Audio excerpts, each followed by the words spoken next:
ભક્તિનો સર્વોચ્ચ આનંદ કયો? કૃષ્ણ ભક્તિનો સર્વોચ્ચ આનંદ કયો?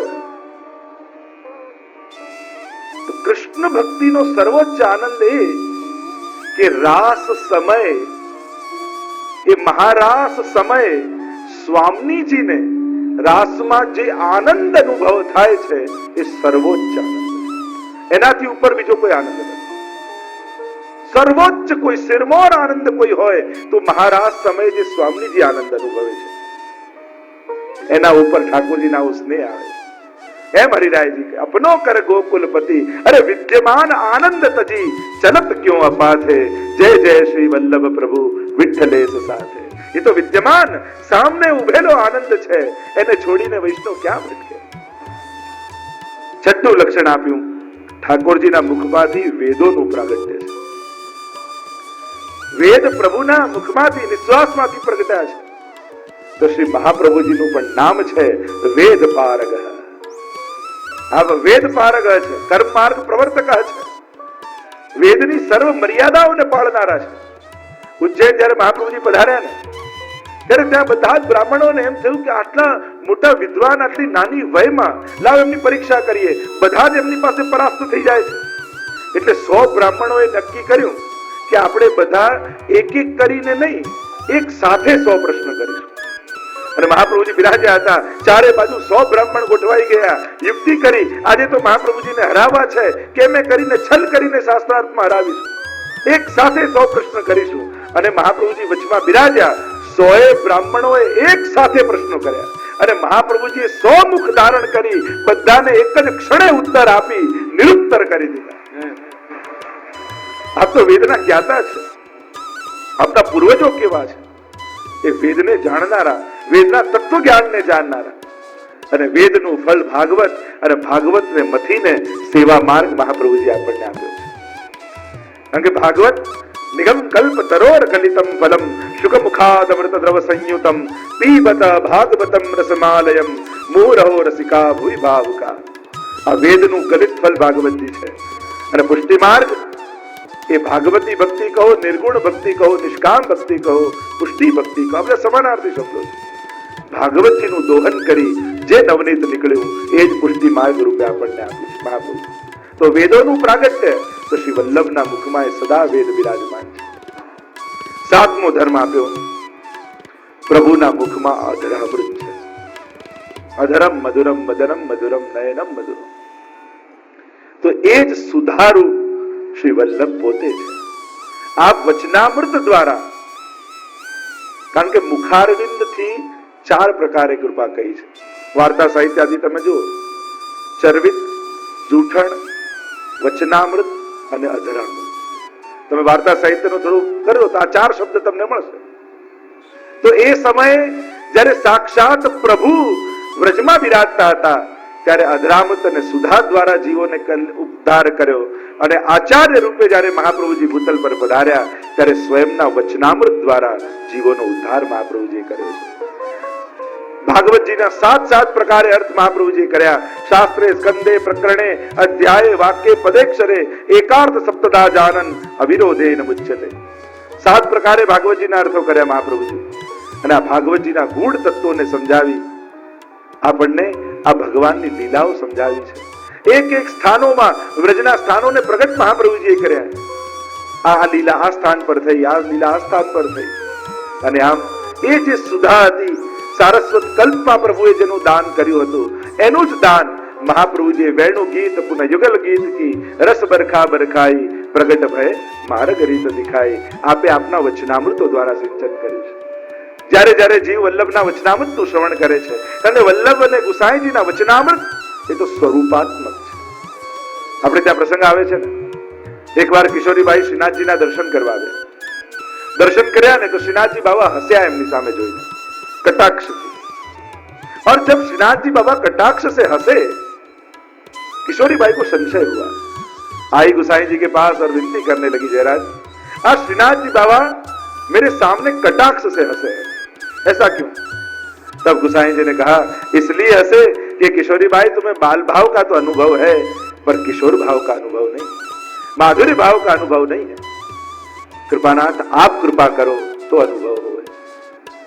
विनती करी है किशोरी भाई ने और गुसाई जी ने कहा चलो मेरे साथ। वृंदावन में लेकर पधारे हैं गुसाई जी, पखावज लिए हाथ में, और गुसाई जी ने स्वयं ने अपने मुखारविंद से रास का पद गाया। और जैसा पद गाया, जैसा जैसा वर्णन गुसाई जी करते गए, वैसे ही ब्रजभक्त प्रकट होते गए, वैसे ही लीला परिकर प्रकट होता गया, वैसे ही वृंदावन की शोभा हो गई, और वैसे ही गोपीजन और वैसे ही ठाकुर जी प्रकट हो गए। चकित होकर किशोरी बाई देख रही, अरे गुसाई जी जो जो शब्द मुख से निकाल कर रहे हैं, उच्चारण कर रहे हैं, वह लीला स्वरूपात्मक हो रही, और साक्षात रास लीला का अनुभव स्वयं गुसाई जी ने करवाया। तो गुसाई जी की वाणी तो स्वरूपात्मक है। हमारे यहाँ कृष्ण भट्ट आदि का भी प्रसंग आता है तो आश्वासन केवाय, हृदय થી નીકળે એને આશીર્વાદ કહેવાય। અમુક વસ્તુઓ જીવનમાં માંગવાની ન હોય, મેળવવાની હોય।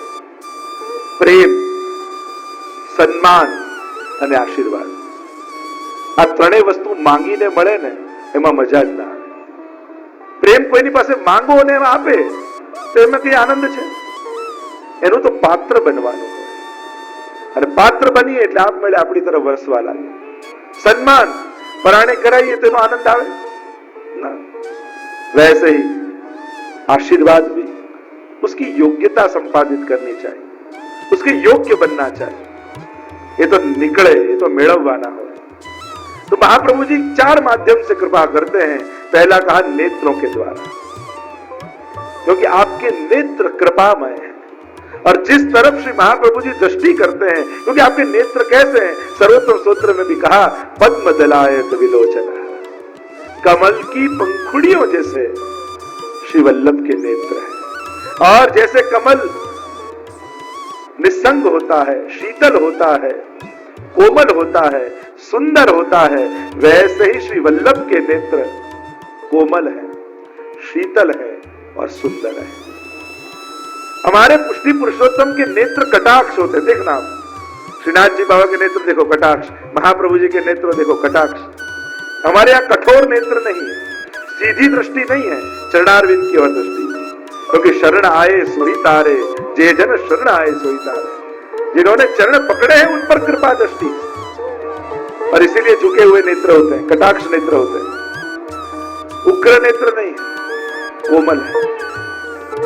नेत्रों के द्वारा कृपा। दूसरी कृपा है मुखारविंद द्वारा कृपा, और मुखारविंद द्वारा आप अपने वचनामृतों का पान वैष्णवों को कराकर और उनको भगवत लीला रस का अनुभव कराते। गोविंद स्वामी आदि के प्रसंग में भी आता है, जब युगल गीत की कथा करने विराजे तब कहा कथा कैसी हुई, तो कहा स्वयं की कथा स्वयं करने विराजे हो, फिर क्या बाकी रहे। स्वयं व्यास जी के साथ पधारे महाप्रभु जी, और वहां 1.5 श्लोक पर युगल गीत पर चर्चा हुई। अनेक अनेक प्रसंग आप देखिए, बैठक चरित्र में देखिए आप, जहां जहां महाप्रभु जी तीर्थ में पधारे, तीर्थ सकल सनात कीधा चरण रेणु समाज, समस्त भारतवर्ष के लगभग सभी तीर्थों में महाप्रभु जी पधारे, और वहां जब पारायण महाप्रभु जी करते हैं तो आपके श्रीमुख से भागवत जी श्रवण करने के लिए वह तीर्थ के देवता भी आकर विराज जाते, वह पवित्र नदियां देवी रूप से आकर विराज जाती। भरूच की कथा में आता है कि नर्मदा जी नित्य आपका श्रवण करने आती भागवत जी का।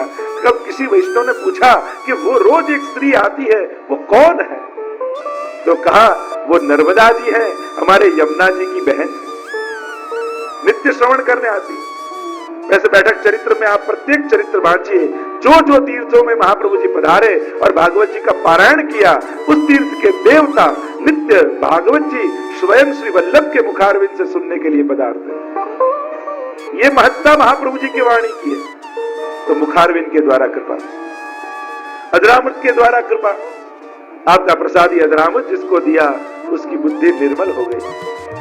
गुसाई जी की वार्ता में देखिए, नंददास जी की 4 पातलें कराई, उस दंपति ने कहा अब तो 3 है, 2 है, तो तीसरी किसकी है, तो कहा हमारा सेवक आ रहा है। और जहां नंददास जी का चरवित तांबूल लिया और अधरामृत की पातल, और बुद्धि निर्मल हो गई। गोपाल दास जी के चरित्र में देखिए, अपना चरवित तांबूल मुख में पधराया गुसाई जी ने, और 9 आख्यान गोपाल दास जी ने गाए। भूतकाल, वर्तमान और भविष्य तीनों लीलाओं का दर्शन हो गया। कैसी कृपा गोसाई जी ने की गोपालदास पर। गोपालदास नहीं थे उस समय की लीलाएं भी नेत्रों के आगे प्रकट हो गई।